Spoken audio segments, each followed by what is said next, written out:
Man, it's your boy back in the house on a Memorial Day weekend. Hopefully, you guys are staying safe. Hopefully, you guys are having fun and having an opportunity to enjoy your families. It's the one and only Coach Tony, and this is the Pull Up Podcast Show, episode 115 in the house. Man, can't believe 115 episodes, and we're still rolling. Tonight, you're going to have an opportunity to enjoy me, and I've got a special guest of mine, very close person to me and also to you. But before that, Val, you know what to do. Drop it.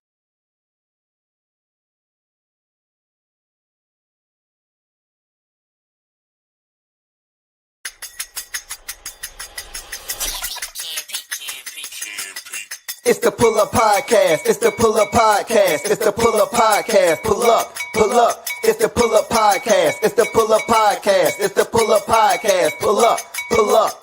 Val's the voice and Coach Tony, you know. It's the Pull Up Podcast. So, I said Val's the voice and Coach Tony, you know. It's the Pull Up Podcast. So, it's the Pull Up Podcast. It's the Pull Up Podcast. It's the Pull Up Podcast. So, it's the Pull Up. Man, welcome back to the one and only Coach Tony and the Pull Up Podcast Show. I appreciate you tonight. Thanks for checking in on a busy Memorial Day weekend. But before we get started, make sure you check us out, like the show. I already know you love it, but make sure you like it, 2 thumbs up. Make sure you share with your friends, family, and anybody that you know. And more importantly, subscribe to the show. Tonight, we're going to get into some depth. We know we've been speaking about what's going on with the new rookies. And we're going to talk a little bit of WNBA, what's happening there. And then we're going to talk a little bit about the news that came down that's going to change college athletics. Now, we've been talking about this in multiple months. If you've been following along the show, you've been able to be abreast on everything that's going on. So tonight, as we get started, I'm going to bring on somebody that's going to help me get through this tonight. My co-host, my producer, and my girl, the one and only, Val, the voice. Val, drop on here with me, girl.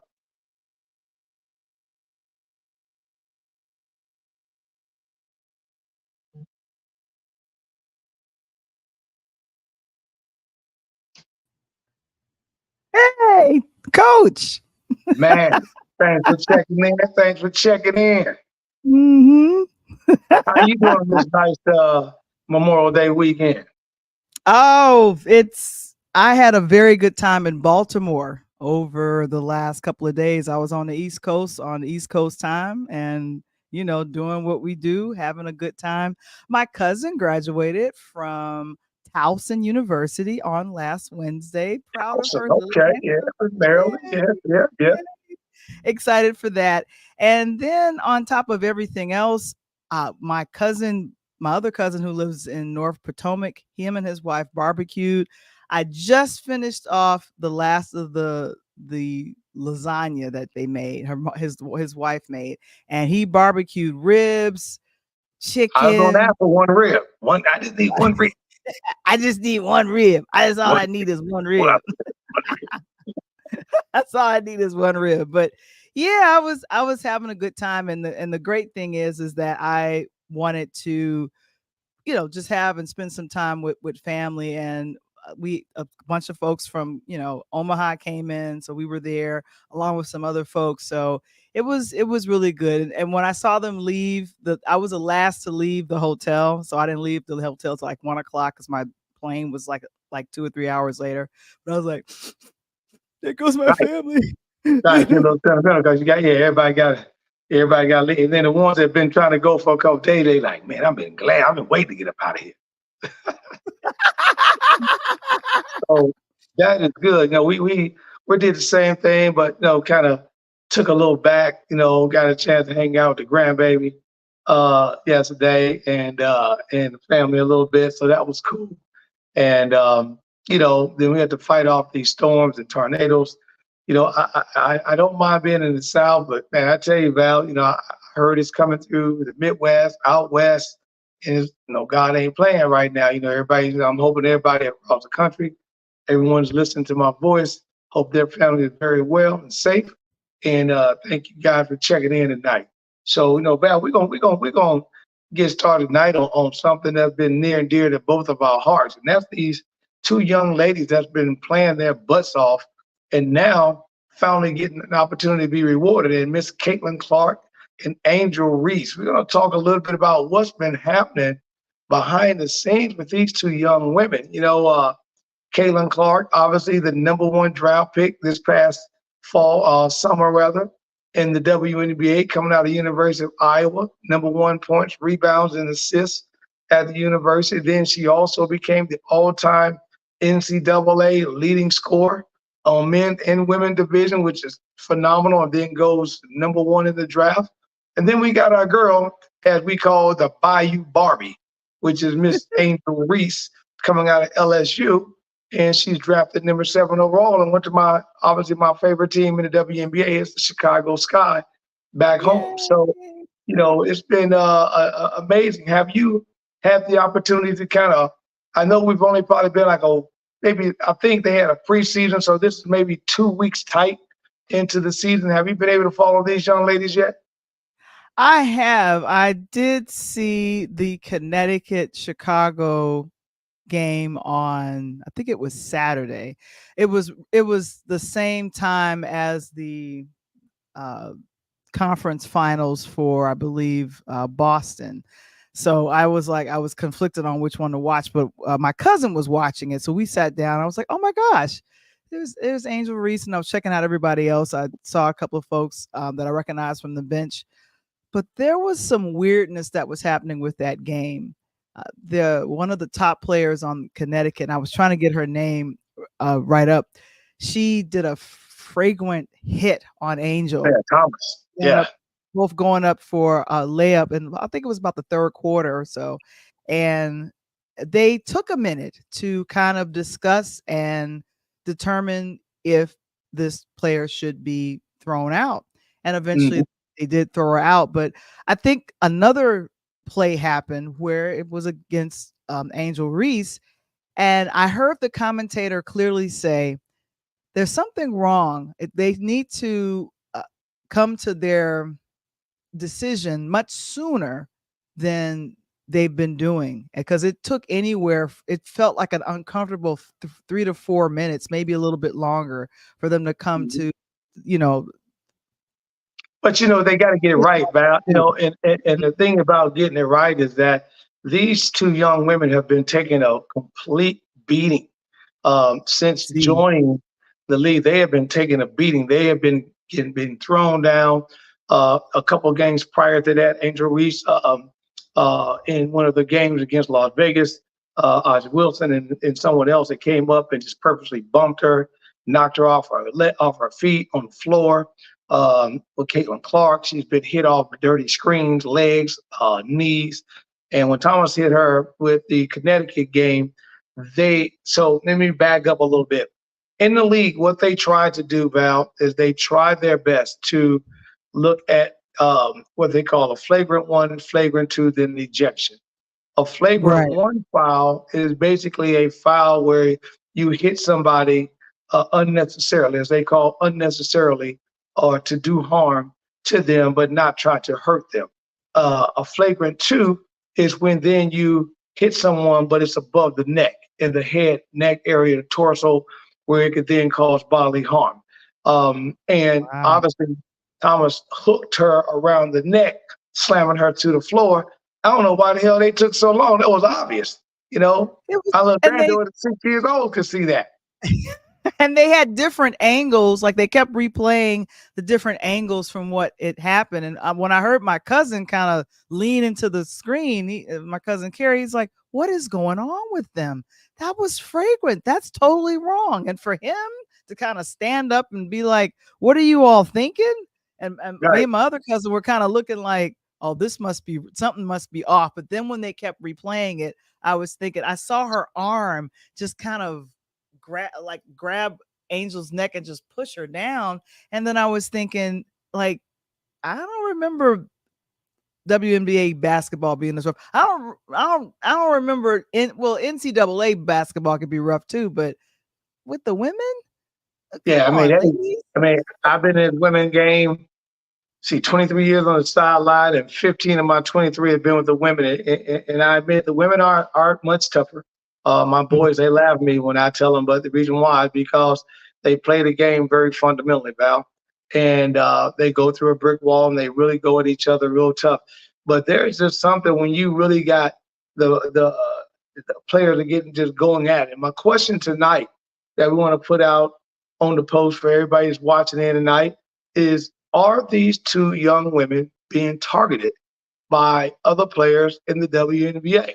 And the reason why I want to ask that question is because there were more than two people drafted, right? You don't see Fuwali name coming up. And by the way, she's leading all rookies in scoring, playing very well. Sparks. You don't hear her. You don't hear the young lady that came out of Stanford. None of those. You're not getting any of that stuff. But these two young women here, one with Caitlin Clark drawing the most press and having the biggest contract, and then Angel Reese is who she is.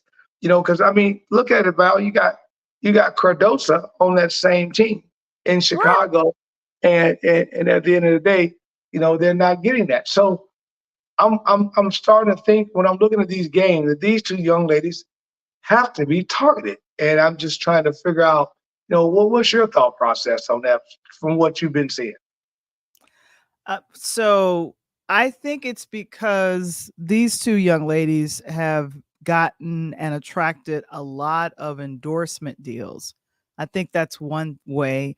And then as we've been talking about it, even with Brittany Griner and how she had to go overseas to play for Russia, it was just about how much money are the WNBA players making. And the league now has been around since 96. Is that about right? 95, 96? Yep, 25 years. Yep. 25 years. So I feel like it's an established child. It can pay its top rookies. And one thing I noticed about the Connecticut Chicago game, that when they play at the Wintrust Arena, that's where the Chicago Sky plays. That place was packed to the brim. And I love her comment. Did you hear Angel Reese comment after it happened? Did you hear what she said? Mm-hmm. She said, hey, as a part of the game, I get it. But you know something? Our season is completely sold out. Right. It is. I tried to get tickets. For Chicago Sky, and I was thinking, oh my Lord, I didn't got sold out. Thank you so very much for joining us, Wise. What's happening, Coach Tony? And of course, thank you so very much. Of course, Mr. Springer, our moderator on Tuesdays, he's dropping in to say hello. And of course, Daniel, good to see you as well, sir. But my goodness, this is something that this is a very good question to figure out if they are being targeted. And I believe because they got so much press with number one, them coming in, what they did before they even got into the league.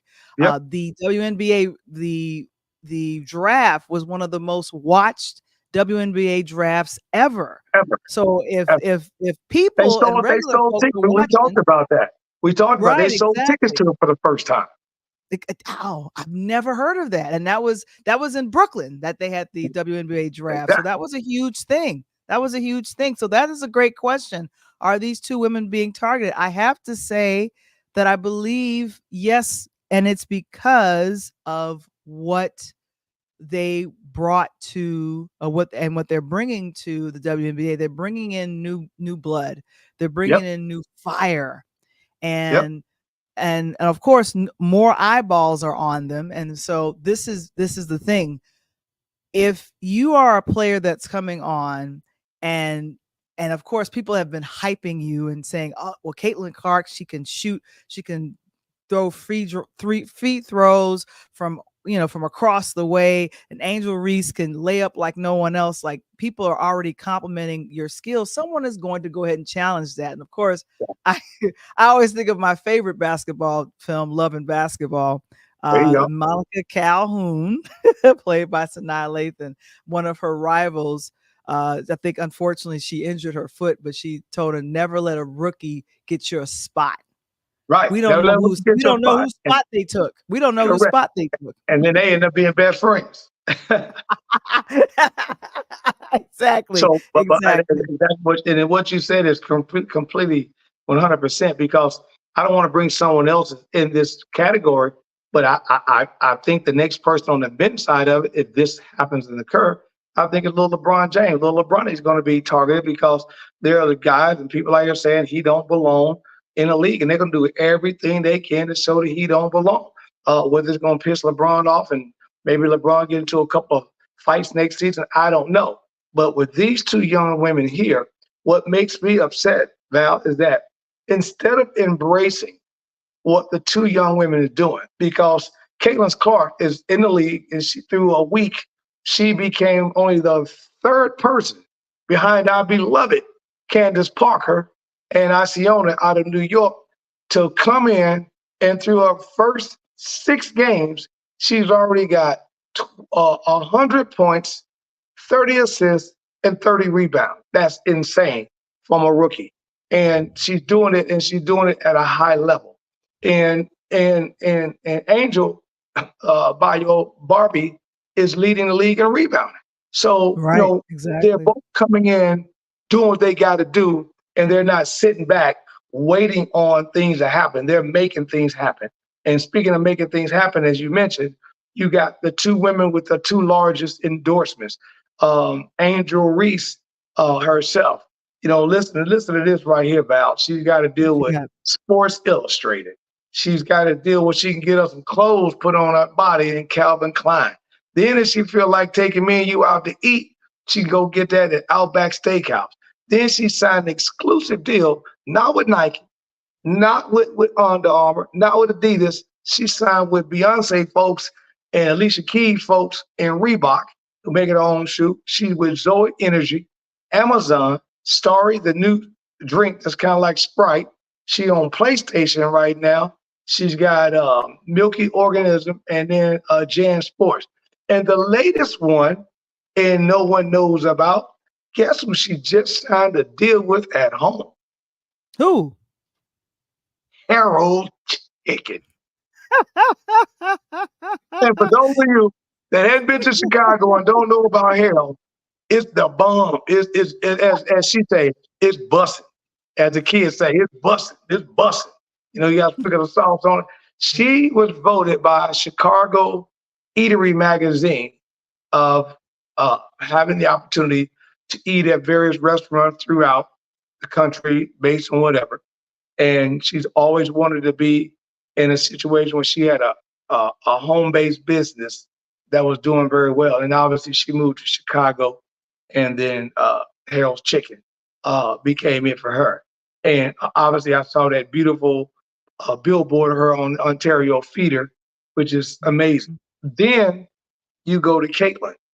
Caitlin, obviously we already know she's with Jake with State Farm. She's been on that since at Iowa. She's got a deal exclusive, $28 million worth of a deal with Nike, which that really made some pros upset. And I think that's why she's being targeted. They think she's, being pampered, a baby or whatever.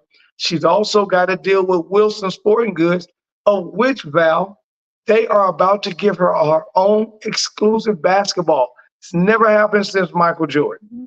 That's it. So Wow. she's about to have an exclusive basketball that comes out later on this year. Phenomenal. She's got to deal with Gatorade. I like to be like Mike. I like to be like Mike. So you remember that commercial? And then I she's remember. hanging out with Tiger Woods and got to deal with Buick, with Hy-Vee Performance, H&R Block. She can make sure her taxes in order. She got to deal with Tops, which they just made a basketball card of her, which I am looking for this, Val, because it's going to be through the roof when she retires. So I'm going to make sure I go get an unopened copy of that with a brand called Shootaway. It's a shooting machine. Continue to teach her how to shoot. And here's the big one, Val.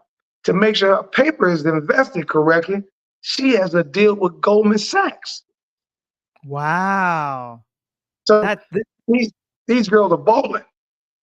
Yeah, and here's the thing. Don't you know that other players that are already in the league, either the ones that have been there for years or the ones that are getting ready to go out, if they did not get a deal or some type of things, like everything is opening up for the players that are at the college level, the NCAA, and we'll talk about that a little bit later regarding the new NCAA new ruling. But as we wrap up our first quarter, this is exciting. This is an exciting time for women's basketball. And I was reading something from this comes from Anscape, and just kind of, I think Charles Barkley was kind of speaking on the women in the WNBA and kind of mentioning them both, and saying that, Caitlin Clark is the reason why a lot of great things are going to happen for the WNBA. But for her individually, I don't think she should get involved on anything. That being said, just go have fun. But I think Charles is kind of recognizing just kind of the new energy that is being put in the WNBA because of Reese and because of Clark. And they say that all press is good press, but I am looking forward to when this weird baptism of getting into the WNBA kind of passes, and they can allow both of these young women to play.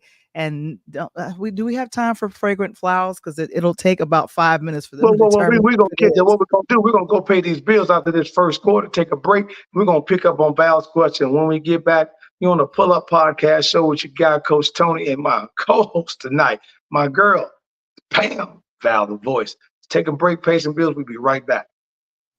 Are you a small business owner looking to grow? Introducing the Key Spot mobile app.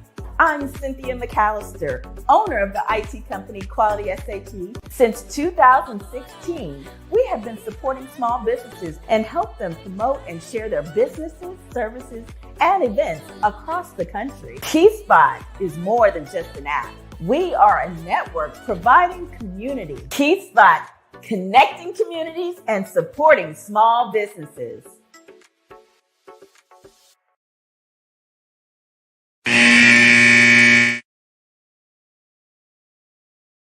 The official end of the first quarter. We're back. Yeah, welcome back here on the Pull Up Podcast Show. Make sure you like the show, share with your friend, and more importantly, subscribe to the show. I got tonight with my sidekick, my roadie here, Val the Voice Johnson, rolling with me. And we're talking about the targeting situation that's going on with two of our top WNBA women.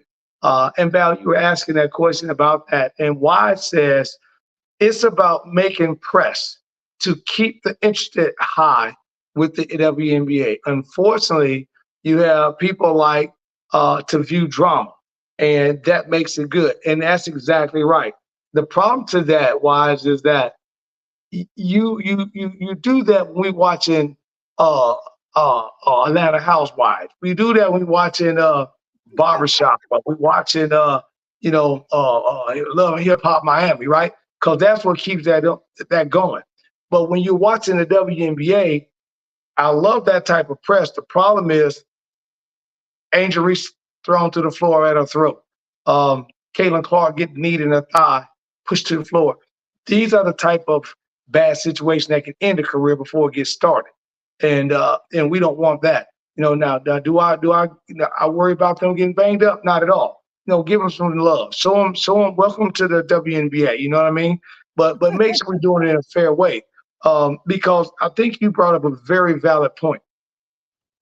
It wasn't until Brittany Griner got caught doing a small, little, minor thing, as in taking her marijuana medicine, as she said, and she forgot. At the end of the day, it cost us not thousands or hundreds.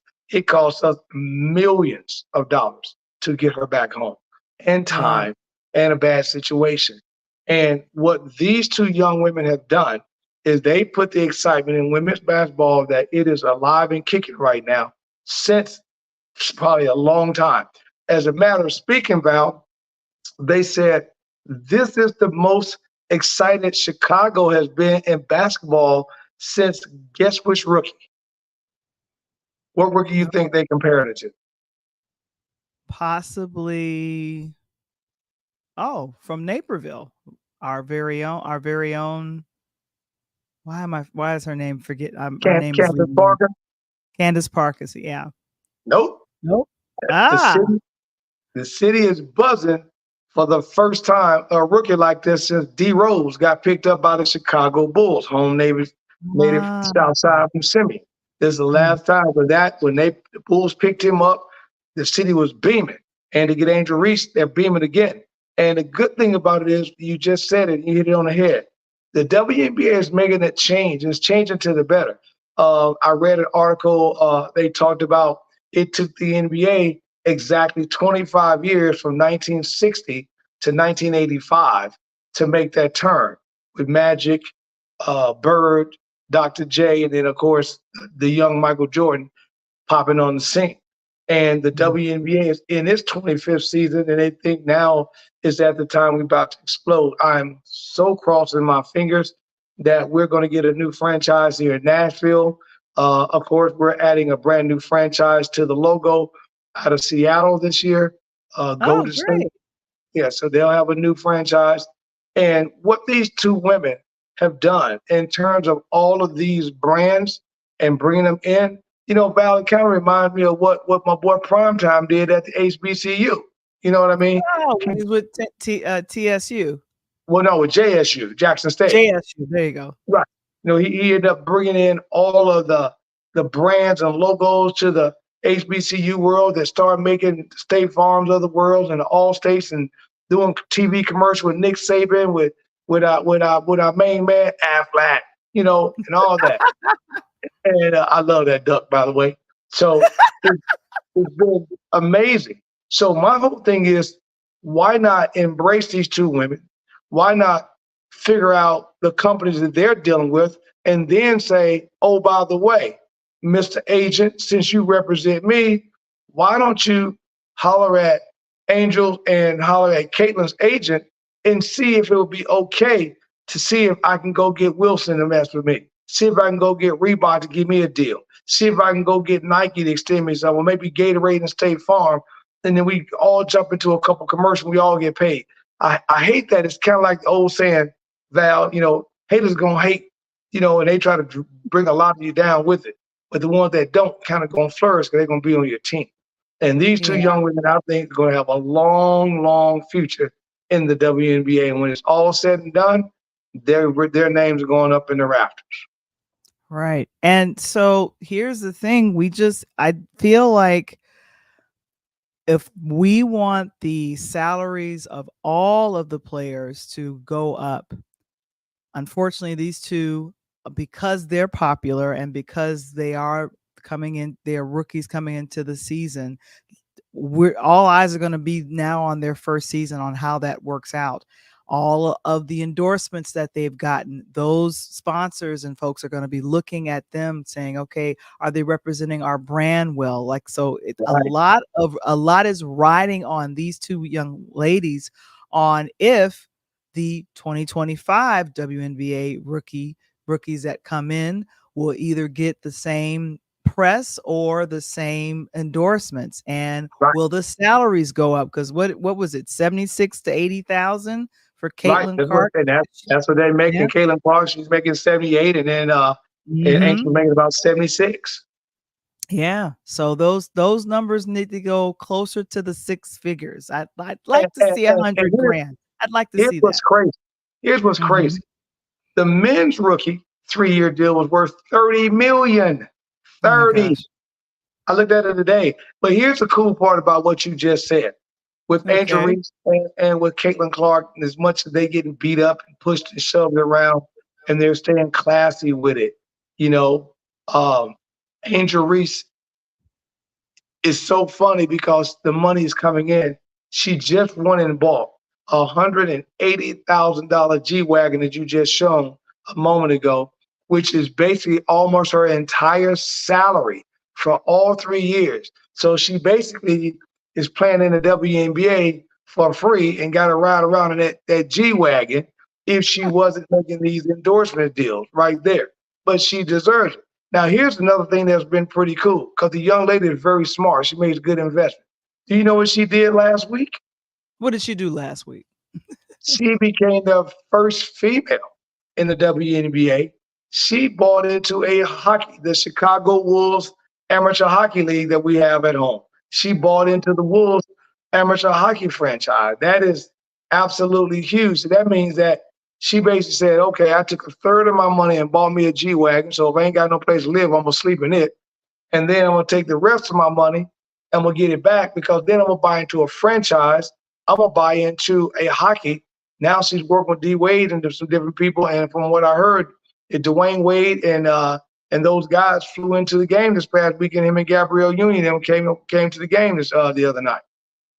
Oh, that's what's So up.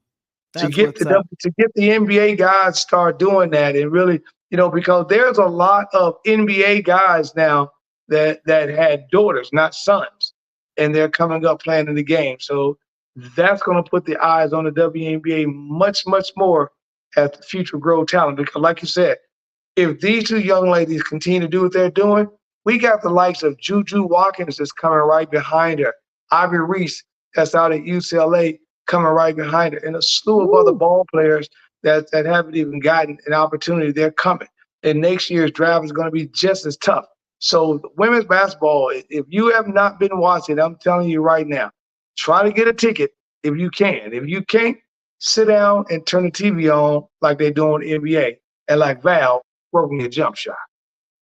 That's right. So I'm saying that this has been very, very exciting to see what's been happening with the WNBA. And like I said, I have been rooting for the girls for a long time. I just did not realize, and I didn't focus in on their salaries. Like I said, all of those things kind of came to the forefront when Brittany Griner was held, and not it took so much money to get her back here safely, home safely. She's now released a book, and I had a wonderful interview with Robin Roberts, who has commentated and did all those wonderful things for ESPN back in the day, and now on Good Morning America. But I really have to say that I'm going to be watching and checking things out with Reese and Clark to see how their rookie season is going to turn up. And I gotta get me a ticket for the Chicago Sky. I didn't know they sold out, man. I'm trying to come home right now for the Las Vegas Aces game in the June. So I'll let you know. We got to talk offline. I'm trying to get up in that stadium and see that. And speaking of them, the reason why I want to go is, I don't know if you've seen the little article that Becky Hammond, which is the coach of Las Vegas, and also Asia Wilson, which is their bona fide star from South Carolina, back-to-back MVP of the WNBA. People were saying that the two of them were throwing a lot of shade. As you remember, you and I talked a couple of weeks ago after the draft, when we had this show on the podcast, and we talked about Asia didn't like it because Caitlin had got the huge deal with Nike and she didn't get it. And as I mentioned then, I'll mention it tonight. That's not the player's fault. That's your agent's fault. That's right. And if I'm able to go represent Val and get her a headband that gives her $1 million deal, and your headband was $10, that's on you. Maybe I talk differently, and maybe I presented something differently in the room. And so Becky Hammond and Wilson was both saying that they love her. They wish nothing but the best for her, but every time she steps on the court, they're going to play their style of basketball. I get it. I just don't want to see anybody trying to take anyone else out in a very negative, non-contact way that has nothing to do with basketball. That's all I hate. Let the league. The league is growing right now. Don't take out your two best players. Let the league grow around. And like I said, it'll be to the benefit of the league to have these two women succeed, and not necessarily win everything, but just if people are buying more tickets to see them play and to see them play whatever city that they go to, that's good for everyone. Like, I think the reason why, and this is on the NBA side, the reason why those feel like the Western Conference Finals or even the Eastern Conference Finals, they go a full 7 games, because that's money for everybody. We have the advertisers, we have the sponsors, we got eyeballs on the team. Let it go for 7 games, because I know all the times that the Bulls was in the finals, I was watching back when Jordan was playing. And my thing was, hey, I'm here for it. If it's going to go a whole 7 games, I'm there for every single game. And if I can get into a game, good. Mm-hmm. The good thing about us, we never won 7. That's what I loved about the Bulls. We finished everything in 6. Even our rings, 6 rings, 6 games. That's how Michael and the boys did it. And having said that, we're going to come back and we're going to turn on a dime when we come back and talk a little what's going on in the NCAA and some rules. But right now, we're going to kick it off at halftime. And Val's pay some bills. We'll be right back to the Pull Up Podcast Show. Woo-hoo-hoo-hoo.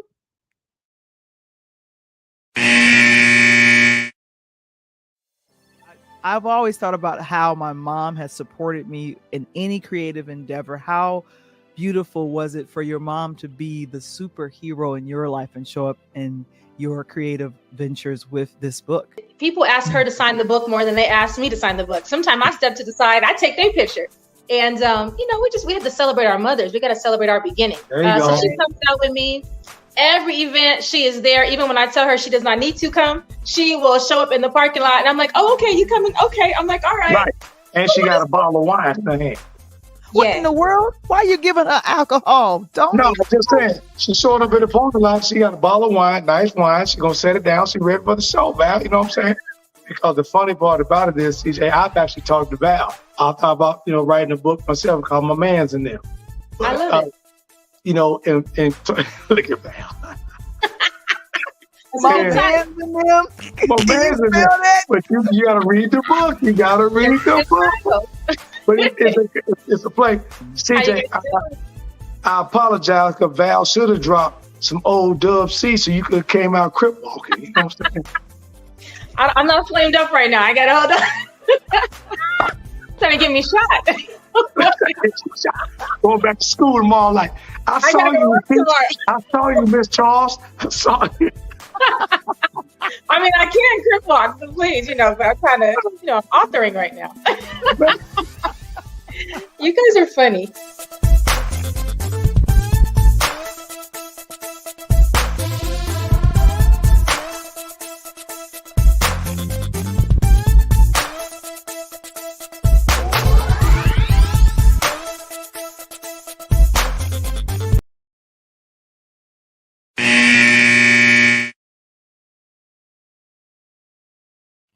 Welcome back to the Pull Up Podcast Show with your one and only Coach Tony and my sidekick tonight, the one and only Val, the voice, as we're going to turn and tune now into 4 quarters of information. That's what we do here on the podcast show, on the Pull Up. We give you 4 quarters of information. We keep coming with it.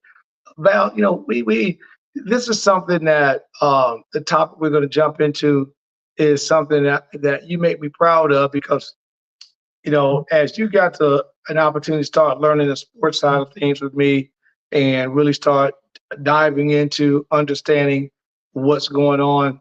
This is a hot topic that's been beaming with the young players and the NCAA and everything that's going on. And we've been talking about this NIL stuff for the longest. And now the NCAA has put up, and as they say right there, NCAA athletes, they make a deal. But they raise a question about the future of the sport. And now they want to know, as the NCAA makes this change, what is going to happen. And here's what they're saying. If the $2.8 billion settlement, Val, which is what they've got a judge looking at this particular moment, and that ruling should be coming down fairly quickly. If that is allowed and the judge agrees to that, and that comes to revenue sharing, and that would allow all the what we call major Power 5 schools. Again, let me even name them. That's going to be your Big Ten, which is where you're sitting at. It's going to be the SEC, which is where I'm sitting at in the South. The ACC to the East, the Big 12 to the Southwest, and then the Pac-12, which obviously we know the Pac-12 is going to be gone because all the schools left. So I don't know how they're going to fix that piece. But if the judge agreed and bring that in, then D1 athletes will now have the ability, Val, to come out of high school and to revenue share in everything the university brings in. It will be a first in history for the NCAA, and it's more than 120 years in existence. And the crazy part about it is you will see the schools will receive roughly 22 to 25 million dollars per school, starting the fall of 2025, Val, which would be next year. So the question that's on the floor with this, is, do you think or do you feel that the changes that the NCAA is bringing about, is that going to be good? Is that going to be fair? And is it going to be equitable across all lines? Because you have to remember, we've got NCAA logo only covers three: Division I, Division II, Division III. The NCAA JC, which is where I'm at, the junior college, similar logo, covers junior college. Then you have another one for NAIA, which is kind of like a go-between conference. So, have you had an opportunity, Val, to kind of look at this since the ruling came down on Thursday of last week? I did. I kind of was doing a couple of research. I looked at, it looks like this one's from what is this called?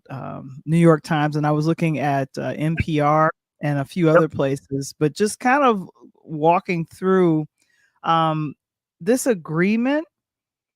And I'm thinking now the Power Five is the Atlantic Coast Conference, the Big Ten, the Big 12, the Pac-12, and the Southeastern Conference. And that's right. And they've all, and this is a part of, they're going to be a part of the proposed settlement. Is that correct? That is correct. Okay, good. So this will be, here's the thing. If everyone agrees to this payment, it's a matter of I think things have to be set where it's and when people are paid, and it's the NBA or the WNBA, depending on the team, your salary is based on that. I think it should be something that's set. And I don't think there should be, in my mind, it shouldn't be any, because you're in college. I think if you are a part of the top five, if you're in the starting team, if you're one of the starters, you get paid a set something. And then if you are one of the second tier subs, then you get paid another salary for that. But for everyone that either is, if they represent the school and they represent the team to the point where their face is on, what do you call it, catalogs and brochures, like they're being used in advertising of the school mainly, they need to be, that needs to be compensated. And so, and then of course, just NIL, name, image, and likeness, just honoring that. But the schools have to honor that. And if they're under if they're under the Power Five conferences, just honor that. Set that bar of what that salary is for the kids. And then of course, their kids, their teenagers, their young adults, if anything that they do that is like setting the rules, if I don't know, they travel out of town and they get drunk and they trash the hotel room, and their salary would be threatened or it would be taken away or something like that. So I feel like all of those rules need to be set up, and especially for all those schools that fall under the Power Five conferences. So let me ask you a question then on that. So do you know which two sports are what they consider the only revenue generating sports at a Power Five university? I'm going to take a wild guess and say men's basketball and lacrosse. I don't know where you got lacrosse from, but I love you. But it'd be men and women's basketball and football. Okay. Obviously, you can't forget football. Football is the reason why most of these kids go to school. If you're looking at going to, going to a Tennessee or something of that nature, Georgia, Alabama, you're going for the football purposes. Now, here's where this gets tricky based on the way you were explaining it. What happens then if I'm in the city of Chicago and you play favoritism to Northwestern, because Northwestern is the only team that's in the city that belongs to the Big Ten. Okay. But I am at Loyola and I am at UIC, which are two mid-major D1 programs in the city. And we beat Northwestern a couple of times. And we played them very well. So are you saying that because I don't belong to the Big Ten that I shouldn't get any of that money? I shouldn't share into that? I Because believe that's where the problem is coming in. Okay, so then that needs to be fixed in the regards of the kids that are at those schools, like Loyola, like UIC. Name, image, and likeness. The popularity of those kids should be factored into. Let's find a sponsor to pay the kids. Because here's the thing. The universities are making a lot of money off of the students from their fees. What is it called? Why am I forgetting? What is that? What when you pay into going to school? What is that called? The scholarship. The scholarships, with the scholarships and all that. But those monies come from Revenue, the revenue that just generated from the school. And so here's the thing.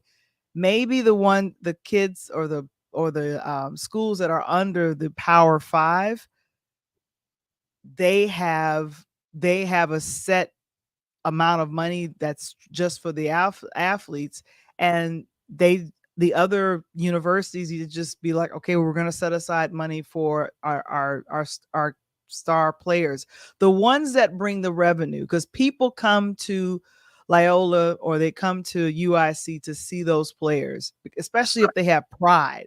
The alumni can fight for those kids to get paid, and they can fight for the sponsors to come. So yeah, you're on the right level, and I'm gonna come back and I'm gonna open up this whole can of worms. We're gonna take our last break of the day in the third quarter, going into the fourth quarter on the Pull Up Podcast Show. We're gonna pay our last bill of the day. We're gonna be right back. And we're going to open this up. We're going to dive in like we're in the ocean. Oh, my gosh. Here we go.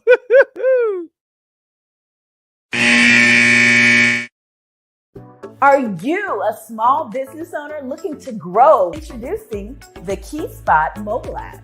I'm Cynthia McAllister, owner of the IT company Quality SAP. Since 2016, we have been supporting small businesses and help them promote and share their businesses, services, and events across the country. KeySpot is more than just an app. We are a network providing community. KeySpot, connecting communities and supporting small businesses.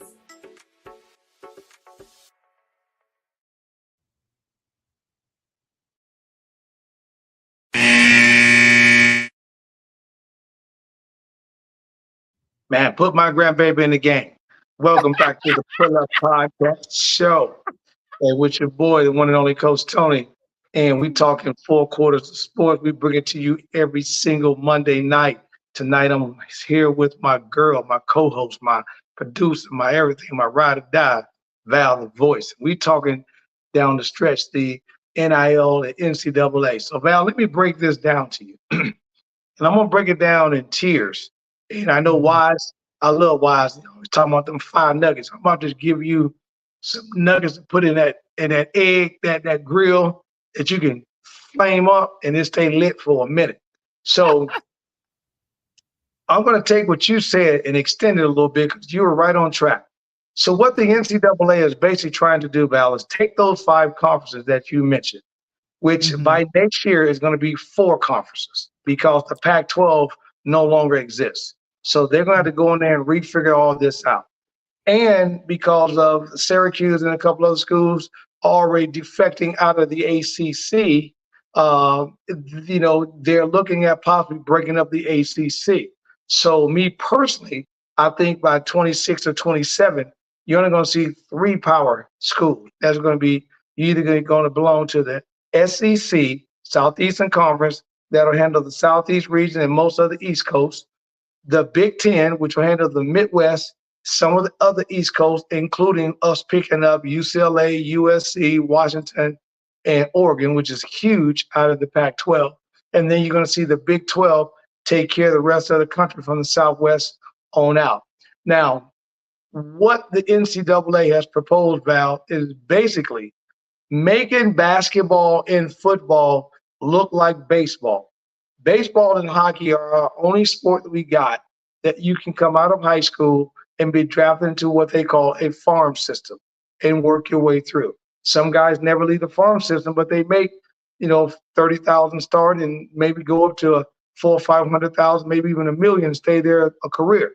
Okay. If they do that, the NCAA gets an opportunity to wash their hands with the Power 5 schools. And they're asking the NBA, the WNBA, and the NFL, and Major League Baseball and Major League Hockey, NHL, those 5 leagues, to then come up with their own government boards and to monitor these kids, because then they won't belong to the NCAA no more. So these kids that come out where they consider to be professional athletes or money-generating athletes, they will have the ability to go there.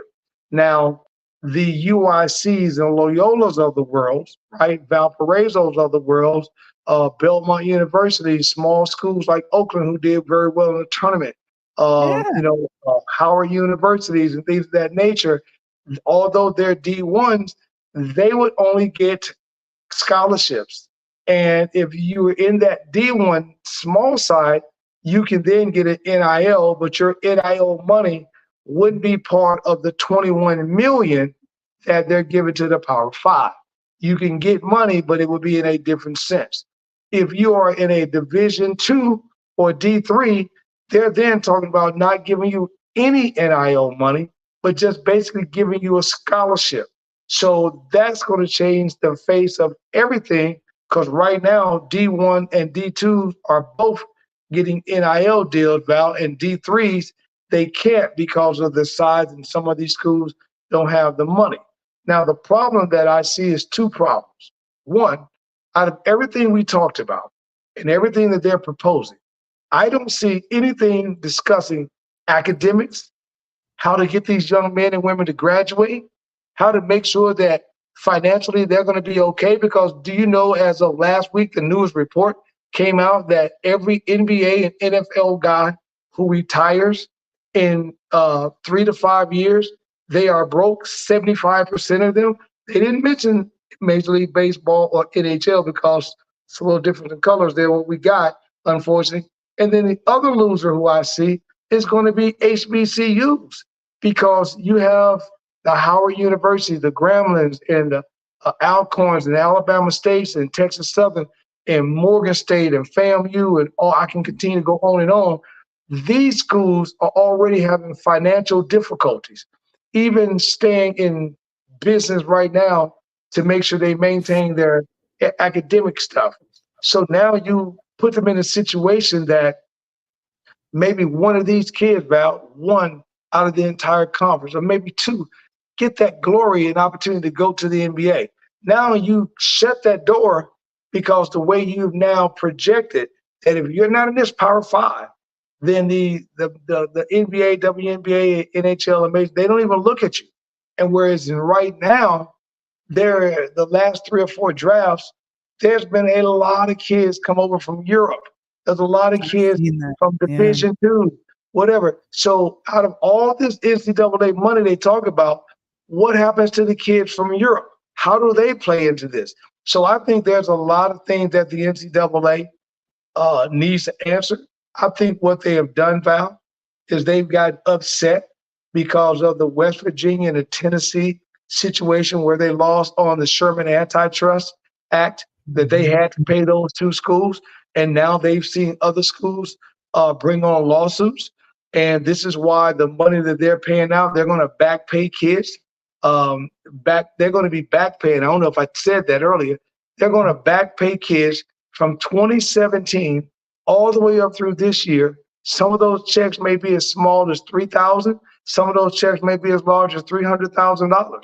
And so I think the NCAA, if they're going to step away, then step away, but make sure that you step away in a way that you can protect the logo.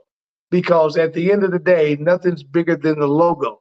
And even though we're fighting over basketball and football, I think you hit it on the head. What about the kids that play lacrosse? What about the kids that swim? What about the kids that run in track and field? What about the kids that play softball? These kids are at the university and they are waking up every day going to practice just like the football and basketball team, and no one even cares, period. And that's the hard part about this entire situation that the NCAA is trying to do. And I get it. They're upset because football and basketball at the Power 5 schools, they don't give them any revenue.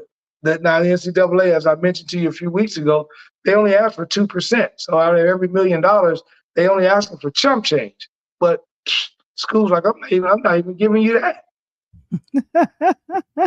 So I think it's going to be a fight. I think it's going to be one of these right here. And Val, I think that when it's all said and done and the dust clears, I think that these young kids are going to be the ones that's hurt. The reason why I say it, I see it every day. Like my kids I had in Chicago, last weekend when you were there with us. I am struggling to get these high school kids opportunities. Why? Because these colleges now are not even looking at high school kids anymore the way they were. They are looking into what they call the portal. And they're looking at these kids who are already playing at the level who don't like where they're at, and they're transferring. And the NCAA is going to make things even worse next year, Val. They are opening up unlimited transfers starting this fall. Yeah. So if a kid don't like what he's doing, he can stay there on Monday, and by Friday he say, hey, baby, I'm out, I'm bouncing. That's going to be insane. So you're looking at that piece coupled with me giving you money. And some of these kids, the best story in athletics, Val, is the kid that's in the hood with no family, mama raising him with wolves and eating out of garbage cans and sleeping in the back of a garbage truck and riding around the city. That's the story. Don't nobody want to hear about you got a 3.7 GPA and your family made sure that you ate and you were well kept. No, that ain't a story. And it's going to get worse, and until the NCAA steps in and does something that's really going to be beneficial for our kids. I personally feel our African-American kids are going to suffer the worst because we make up those larger numbers at those universities playing sports, but we also make up those larger numbers of kids and athletes once they retire that are broke. Yeah. So I feel like, and I agree with you on this, is that they have to consider the other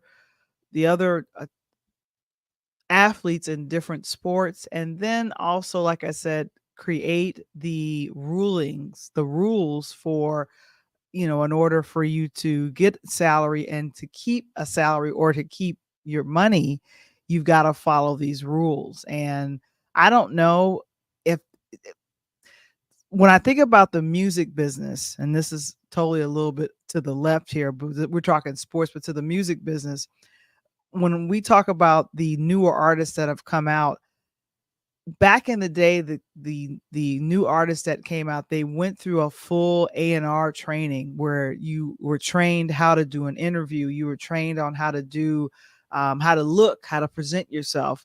If you were a part of a group, you would always allow the lead singer to speak and not you. And so I feel like there needs to be training that happens with these athletes, because you'll be coming into a lot of notoriety, especially at a top tier school or a Division I school. And you need to be trained. Prayerfully, the coaches are being trained. But here's the thing. If the coaches are making millions of dollars coaching these kids, why aren't the kids being paid? Transfer at any time, and they can leave whenever they want. Right. And so like I said, I feel like there needs to be some type of stipulation, a loophole that's there, and be like, no, you can't transfer because of, and then we're paying you or this. It's like there has to be some kind of contract. As soon as we start paying you, you have to either finish the season out or something. But if Here's they, what I think, Val. yeah, Here's what I mhm. think. So let's go back into the hood, right? Let's The go back. hood. I Yeah, don't know if I we're want to not. go into the hood. Well, I'm just saying, let's go, because everything becomes very simple in the hood when you're trying to pay people, right? That's how the government was set up. So Okay. we're not going to go back to food stamps, but we're going to go, since they changed the food stamps over to the credit card, right? And they give the credit card, Okay. right? They send your SAP card and get it in the mail. And the reason why they did it is because they didn't want to embarrass people anymore. They wanted to allow that person who was needing that help from the government to go to the store, no different than you and I, and pull out a card, swipe it, and keep it moving, right? Unless you're behind that person, you see what they got on that conveyor belt, then you understand what they're purchasing, you know what they are, right?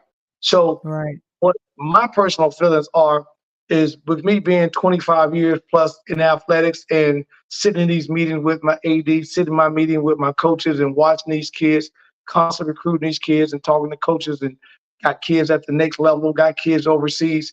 I think they should create a credit card and do exactly what you said. They sit down and they create this credit card in the university. The credit card then has every single kid's name on it. You load that credit card up with X amount of dollars, and you just said it, Val, if I got a $25 million coming in my university and I decide to give football team $10 million, the basketball team $8 million, that's $18 million between those two programs. Then I take the other $7 million, I split it out. So let's say hypothetically that this football kid comes on and he gets $35,000 a month. Okay, let's just say hypothetically that's what he gets, and he gets $300,000 a year. So he gets $35,000 a month. And we monitor that. We make sure that cannot be an automobile purchase. We make sure that can't be an illegal drug purchase. We make sure that can't be alcohol purchase. We make sure he can't go to the club. You make sure that the thing that this young man is using, right, is advantageous to him or her, their living. Now, if the person is a good person that can budget, whatever you give them. So if my salary is $300,000 at the end of the year, and I'm a freshman, whatever that $300,000 that I don't lose, it goes into a future scholarship fund or a future savings fund for me. So my first year, I got $300,000, but I only spent $190,000.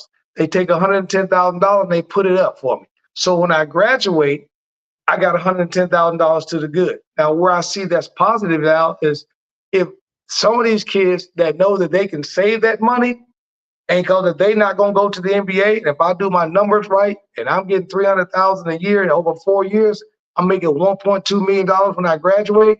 Even if I save $700,000 and spend $300,000 over the course of 4, I'm walking out of that university, money in my pocket, and the ability to start my life off after giving my blood, sweat, and tears. I think if you can do something like that, that'd be great. No different than the NFL and the NBA has a certain criteria and certain many years you must play in order you to get a benefit packet for life from the league. And if we can do that, then it's proof positive. And what the NCAA is trying to do, then it's great. But if they can't do something like that, and you give these kids this money and allow them to do what the hell they want to do, they're going to, like any normal kid, like my kids, they're going to spend it all up, and next month they're going to want $30,000. You go, what the hell did you just spend $1,000 a day in 30 days? What did you just spend $30,000 on? Well, see what happened was, and that's what you're going to get. And in the meanwhile, you're going to say, okay, little Johnny, what your academics look like? And they're going to be like, well, was I supposed to go to class? Because most of those kids are banking on getting that money and doing what, Val? Going to the league. They're not banking on getting a degree. They're not getting a degree. That concept That becomes is secondary. That becomes secondary. Yeah. So if you want to get a degree, you go down to UIC and Loyola. They get degrees down there. But at Northwestern, we're going to the league. So you got to figure that piece out. And if they can do that, I clap them. Hats off. I think it's great. I think I'm going to write somebody, Val. I think I need to be on that committee. Yeah. And I think they need to make sure that they have the coaches as well as whomever is a part of the connected to the alumni of these schools to say, let's make these determining factors. Because the thing of it is that I know that the hook is that the kids can transfer whenever, but there needs to be a loophole that says, but if you want to continue to get the money, and you have to stay with us at least until the end of the season. Like they have to put that in there some kind of way. Or you transfer, like you said, whatever time that you transfer, whatever money that we're giving at this university, you forfeit. You don't get to take the money with you. So if you go from Coach Tony University to Valley Voice University, and Coach Tony giving you $50,000 a month, and Coach and Valley Voice only can give you $20,000 a month, then I'm gonna need my paper back. You go over there with her. You know, that's the grass is green on the other side. So I think you're 100% right. And that's the only way these kids have to learn. And then the other piece of the NCAA is not talking about, Val, is if these kids transfer. Well, let's just be truthful about it. I mean, you've been in school before. You have to transfer with good grades. You have to transfer with everything in order. You can't just say, I'm gonna leave. No, you have to have your classes and your passing and your grade. Everything has to be in order. And I think that piece is being left out. I think they are, in my personal opinion, I think we are still far to the right or far to the left. And until they can figure this out to get to the middle, I think we are still going to be throwing this thing around, because I'm telling you, you're going to see moans and groans from the HBCU, from Black colleges, saying that they're unjust and they're unfairly been done because they don't have the ability to have Power 5 kids in the HBCU. You're going to see a lot of Latino kids that are now playing, as you mentioned, lacrosse and soccer. Say, why are we not getting paid when soccer is the largest sport worldwide? You know what I mean? There's still so many things to talk about. And I'm just glad you guys on the Pull Up Podcast show discussing it, baby. So tell us about Rise and how you help young athletes with name, image, and likeness, and gearing them up for sponsorships and partnerships with sponsors. Man, Val, at the Rise here, what we try to do is we try to sit down with our athletes, try to listen to what they want, listen to where they want to go, and then listen to exactly the types of brands that they want to be associated with. And then what we do is reach out to brands and ask them virtually the same thing. What are they interested in? Where are they trying to go in the future with the brand? And what kind of athletes are they looking for to help them out? And what we do is we try to mirror the two together and try to make sure the brand has an athlete that's going to help the brand succeed. And then we want to make sure we got an athlete that can help the brand succeed. And we try to bring those two together. And it's been very successful. And we've been riding a long way. And that's starting to really come. I got some, I'm working on some apparel right now too, Val. So when I get it, you're going to get a T-shirt, you're going to get a hat. You're going to see the little running man right there. We're going to drop the Rise off. So we're coming. And I couldn't have gotten into the opportunity at a better time, especially with everything that's going on in the NCAA. And I'll tell you one thing, Val, is that we get to be the little man in the room. Sometimes I'm able to talk to the brands where I'm not asking for $1 million. And then they're like, okay, let me talk to that guy because I ain't got to give up $1 million to get his athletes. And it's good because, we can all eat. We come to the table, we can all eat. So if you have a son or daughter, a niece, a nephew, a friend of the family, and you want to know how you can help them succeed with brands, then reach out to me, Coach Tony, at The Rise NIL Agency at www.therise.com so we can help you out. That's what I'm talking about. Man, oh man. Coach, it's been a pleasure to be here, helping you out here with the Pull Up Podcast. I'm usually behind the scenes. Tomorrow night? Well, we got a lot going on tomorrow night because the Pull Up Podcast show will be back next week. But we have a gospel artist on tomorrow. It's she's known professionally as JB Psalm, but it's Janita Burke, and she's got a remix out called Jesus is Champion, and she's a gospel artist.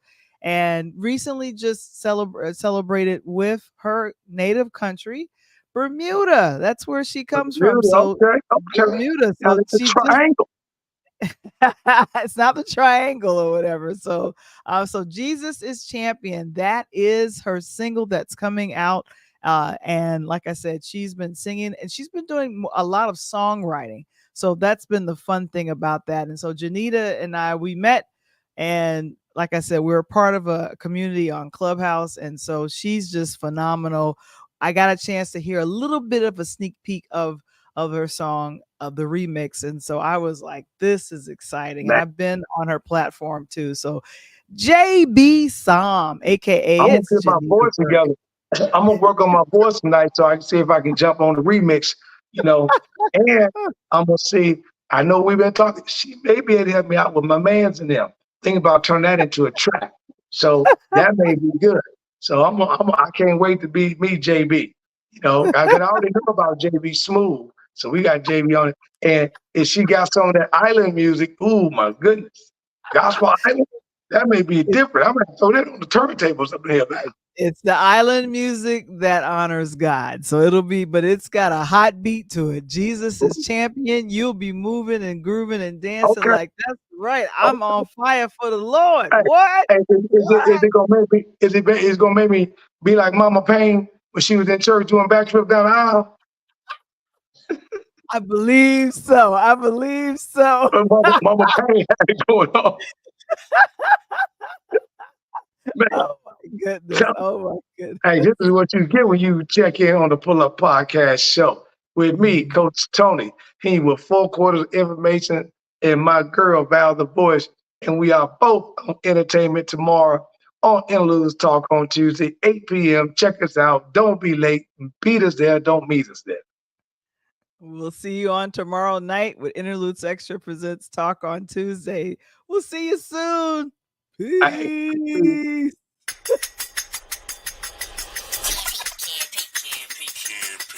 It's the Pull Up Podcast. It's the Pull Up Podcast. It's the Pull Up Podcast. Pull up, pull up. It's the Pull Up Podcast. It's the Pull Up Podcast. It's the Pull Up Podcast. Pull up, pull up. Bounce the voice and Coach Tony, it's the Pull Up Podcast. So, I said bounce the voice and Coach Tony, it's the Pull Up Podcast. So, it's the Pull Up Podcast. It's the Pull Up Podcast.